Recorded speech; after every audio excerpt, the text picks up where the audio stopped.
When man, in his finite mind, ponders the boundless, limitless of the infinite mind of what you call God, he can never fully understand it simply for the fact that he's a finite mind. All right? He can never truly grasp the infinite. So, man has no other option than to conceptualize what he's thinking about into what he believes that he's dealing with. A good example is the reason why you call it God, because God is a name that conceptualizes what you believe that is. It's the reason why you give it a gender. You actually give something that is boundless, limitless existence, and you put a gender on that and call it a he or a him and say that is a man. But it's natural for us to do so because we can only conceptualize things from our perceptions as man. So of course we would see God in our image, or we see our image in God's.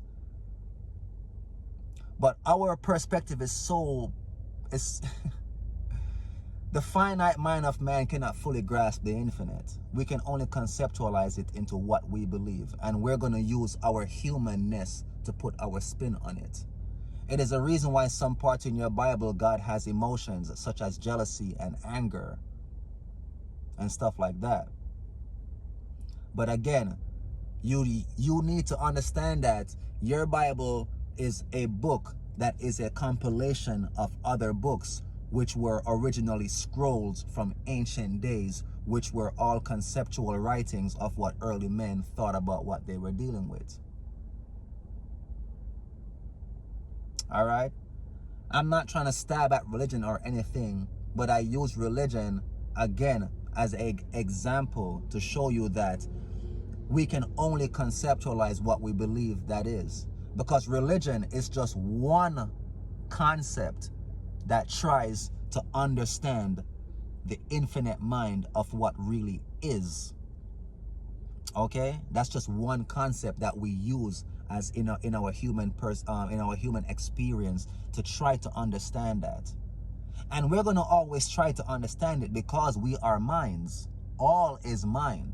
But you got to understand that our mind is finite in the infinite mind of the all.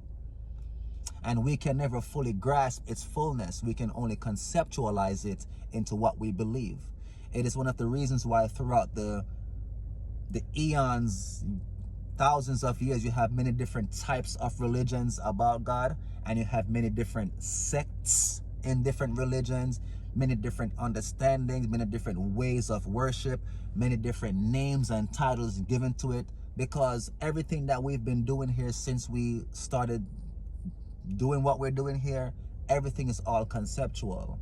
That's why we're able to learn new things every day, because we're able to put more thinking on what you already believe you know, and you can derive a new understanding from it.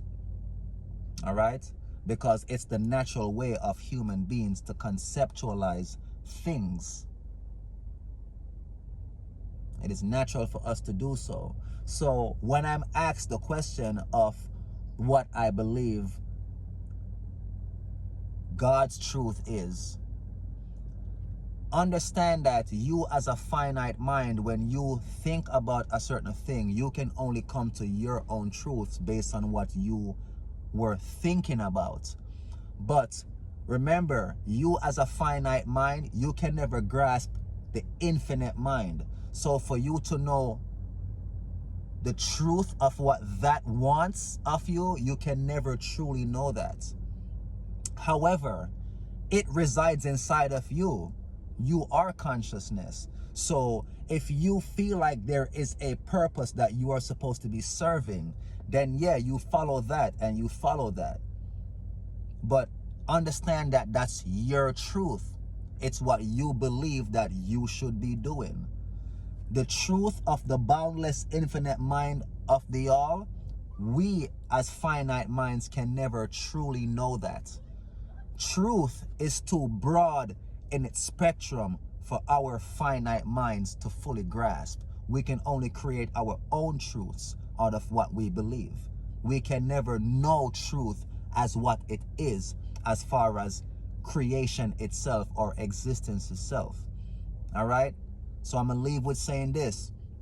All is mind. Mind is a function of consciousness. Consciousness is existence itself. Existence is creation having its being. All is mind. All right? Peace.